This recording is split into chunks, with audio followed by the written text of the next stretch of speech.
last drive. And here he goes again. Derrick Henry on the run. He got stopped for a moment, but he keeps going. Among active NFL players, there are a handful of veterans that are essentially locks for the Pro Football Hall of Fame. Aaron Rodgers, Aaron Donald, Travis Kelce, Von Miller, Trent Williams, etc., etc.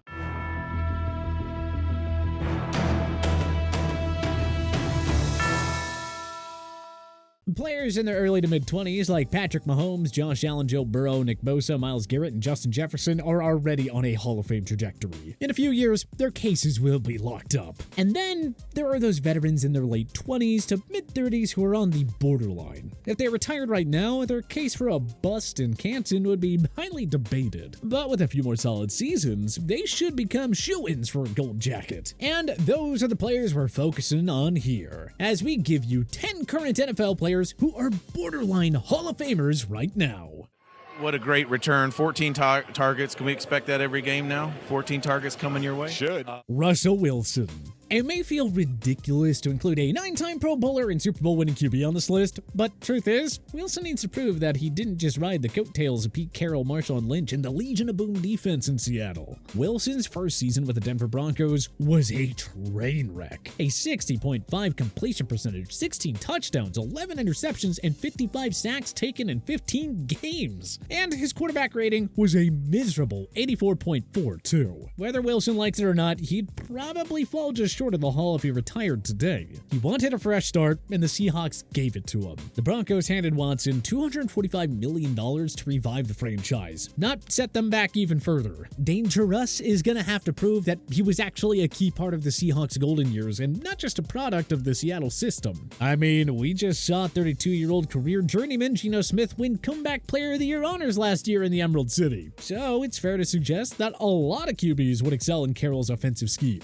Wilson can't be as bad as he was last season in 2023, 2024, or 2025. All he has to do is have 2 good to great seasons in Denver to wrap up his Hall of Fame case. Can't be that hard, right? Derrick Henry. Henry has been football's best running back since 2019. 2 rushing titles, 2020 Offensive Player of the Year honors, 3 Pro Bowl nods, and a thrilling postseason performance during the 2019 season that spearheaded the Tennessee Titans' run to the AFC Championship game. Henry could have won a 3rd rushing title if he didn't miss the majority of the 2021 season, but that's all a moot point now. 2023 will be Henry's age 29 season. That's ancient for a running back in today's NFL, and the injuries are certainly piling up. Does he have any more healthy, dominant seasons left in him? Henry's 2020 and 2021 postseason performances were underwhelming to say the very least. Can he pull off a Jerome Bettis-like ending to his career? The Pittsburgh Steelers legend was a bruising power back like Henry, but lacked the defining playoff moment until he won a Super Bowl 40 ring in his final season. Henry has to be more than a regular season stats machine. He has to have a deep playoff run full of signature Derrick Henry moments. If not, the Alabama product probably needs to record at least 3 more 1,000-yard seasons, which is much easier said than done.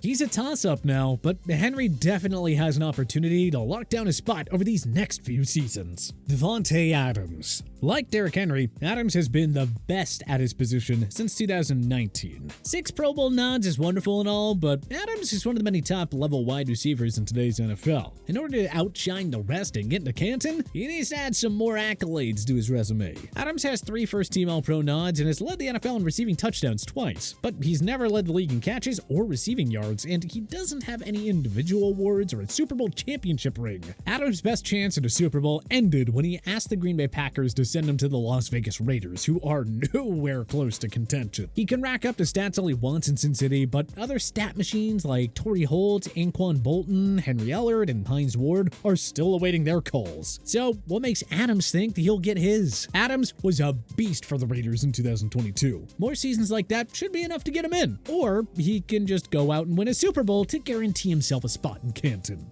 Joel Bitonio. Only a handful of veteran offensive linemen are sure bets to go into the Hall. Cleveland Browns standout guard Joel Bitonio is on the right track, but he's not quite in shoo-in territory. Bitonio has been a beast for the Browns since they drafted him 35th overall back in 2014. He is a 5-time Pro Bowler with 2 first-team All-Pro selections and a trio of second-team All-Pro nods on his resume. Bitonio has been a Pro Bowler every year since 2018. Thing is, many perennial Pro Bowl guards never make it into Canton. Will Bitonio be the next to fall into this category? He's still as good as ever in his early 30s, but it just feels like Bitonio needs 3 more elite years to clinch his case. If he slows down and regresses quicker than expected, the Canton case takes a huge hit.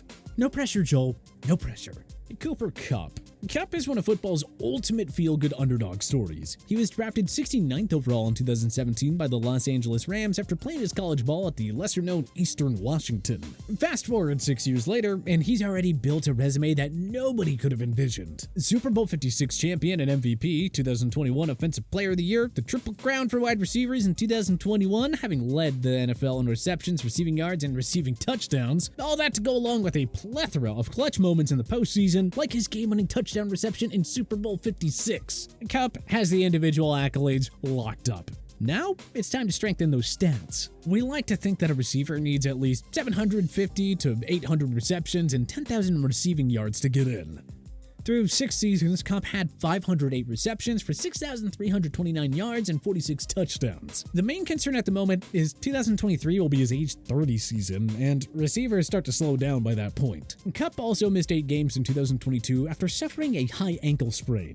So he'll probably need 4 more very productive seasons to hit 10K receiving yards and 750 to 800 receptions. Or he could have an insane season where he leads the league in just about every receiving category, further cementing his case for Canton.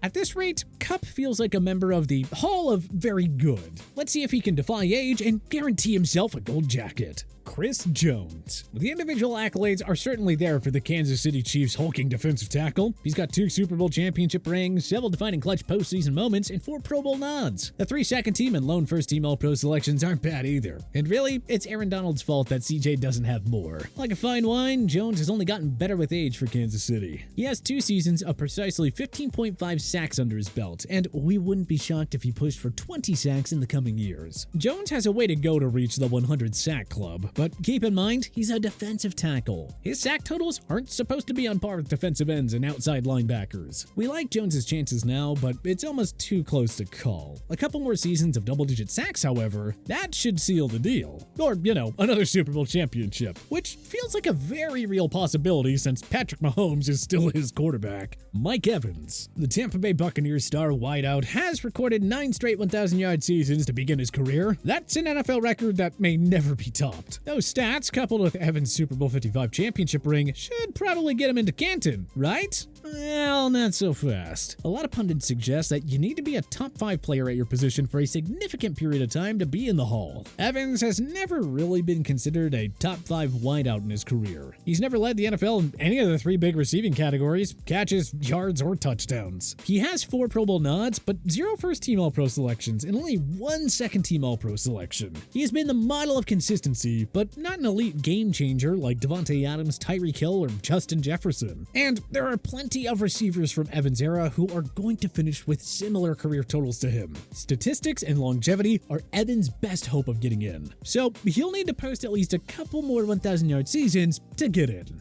Khalil Mack. Back in 2018, Mack looked like he was a surefire Hall of Famer, but injuries and a drop in production have begun to poke some holes in his Hall of Fame argument. Now about to enter his age 32 season, Mack has a lot of work to do, and not much time to do it. Yeah, he's a 7-time Pro Bowler who won the 2016 Defensive Player of the Year and earned a spot on the 2010's NFL All-Decade team, but he hasn't been a first-team All-Pro since 2018. That year also marks his last season with double-digit sacks. Although he's a nice addition to the Chargers, playing alongside Joey Bosa is naturally going to limit Mack's ability to stuff the stat sheet. He will hit 100 career sacks, but that milestone doesn't exactly guarantee a spot in Canton these days. Maybe if Mack could stay healthy and post 2 more Pro Bowl seasons, or if he could win a Super Bowl, his case would feel like a virtual lock. But he's right on the borderline at the moment. It's entirely on him, not the Canton voters, to regain his superstar form over the next 2 years to lock down that spot.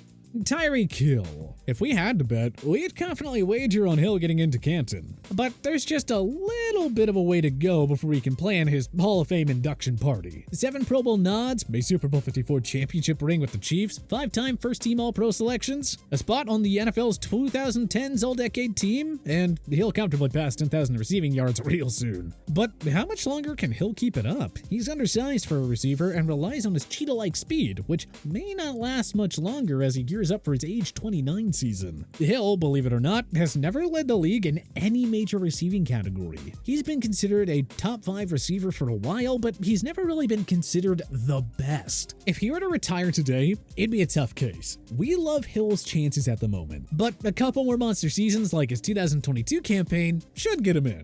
DeAndre Hopkins.